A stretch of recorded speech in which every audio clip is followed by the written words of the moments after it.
Bayern sind schon ein komisches Volk. Und was sie immer mit ihren Weißwürsten haben. Wie soll man die denn essen? Entschuldigung, könnten Sie mir bitte etwas Ketchup bringen? Ketchup bringen? Ketchup bringen? Und wieder ein Fall für Barbariman, den unerschrockenen Verteidiger bayerischer Traditionen und Werte. Ein Ketchup! Ich glaub, ich bin. Ja, geht's denn? Zu die Weißwürst, da isst man einen Senf, einen süßen Senf! Hast mich? Ob's mich verstanden hast? Ja. Ja, dann sag's. Zu die Weißwürst isst man einen süßen Senf.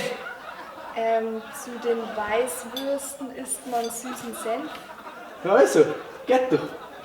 Um was muss ich nicht alles kümmern müssen.